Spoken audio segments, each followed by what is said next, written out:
حضرت امام ابو محمد بن عبداللہ بن فضل رحمۃ اللہ تعالیٰ کو فرماتے ہوئے سنا، وہ ارشاد فرماتے ہیں کہ جس کو اللہ کے حضور یہ 4 چیزیں طلب کرنے کی توفیق مل جائے تو اللہ تبارک و تعالیٰ اسے محروم نہیں کرتا۔ پہلا فرمایا، جس آدمی کو دعا کی توفیق مل جائے تو اللہ تبارک و تعالیٰ اس کی دعا کو کبھی رد نہیں کرتا، اسے قبول فرماتا ہے۔ جیسے فرمایا، ادعونی استجب لکم، مجھ سے دعا کرو میں ضرور قبول فرماؤں گا۔ جسے بخشش کی طلب کرنے کی توفیق مل جائے تو اللہ تبارک و تعالیٰ اسے محروم نہیں کرتا۔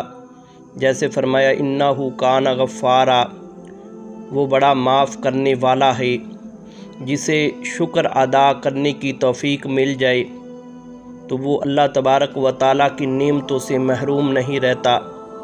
جیسے فرمایا، لئن شکرتم لازیدنکم، اگر تم احسان مانو تو میں تمہیں اور دوں گا۔